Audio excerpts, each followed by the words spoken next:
Hello guys, আসসালামু আলাইকুম। আমি রহমতুল্লাহ আপনাদের মাঝে নিয়ে এসেছি খরগোশের ভিডিও নিয়ে। তা আপনারা দেখতে পাচ্ছেন আমার খরগোশগুলো কি সুন্দর করে আম খাচ্ছে। তো আসলে আমরা প্রথম থেকে ভিডিওটি দেখি কি সুন্দর করে আম খায় এবং কি খেতে ভালোবাসে। তাদেরকে আপনারা যারা খরগোশ পালেন তারাও অনেকেই আপনাদের খরগোশকে প্রায় আম বা অনেক ফল খাওয়াতে পারেন। ফল ফ্রুট খাওয়ালে খরগোশের মন অনেক ভালো থাকে, যার মধ্যে আপনারা খাওয়াবেন আম, তরমুজ, কলা, এগুলো আর কি। এগুলো খেতে ওরা অনেক ভালোবাসে। তো দেখেন আমার কাছে কি হয়েছে, করতেছে আম খাওয়ার জন্য। তা আসলে আমরা দেখছি তারা কি করতেছে। অনেক সব খরগোশ আমার কাছে এসে পড়েছে এবং কি দুইটা খরগোশ এর বাচ্চা আমার সাথে অনেক রাগের জন্য আসে না। ওরা এদিকে ইয়ার সময় বসে রয়েছে। তো আপনারা ভালো না, খেয়ে টেস্ট করলাম, অনেক ভালো।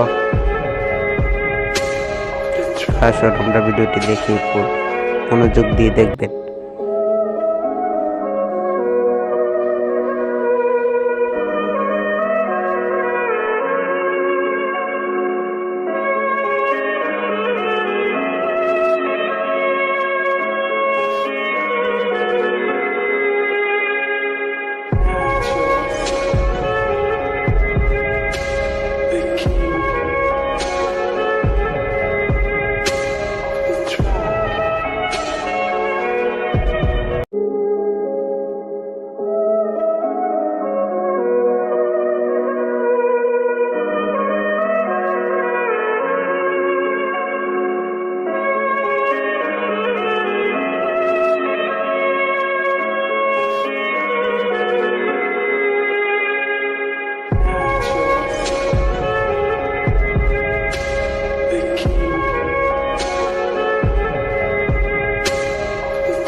তো আশা করছি আপনাদেরকে এই ভিডিওটা অনেক ভালো লেগেছে। যদি ভালো লেগে থাকে তবে অবশ্যই লাইক করবেন, আমার চ্যানেলটা সাবস্ক্রাইব করে দিবেন আরও অনেক ভিডিও পাওয়ার জন্য এরকম মজাদার। তো আশা করছি আপনারা সাবস্ক্রাইব করবেন।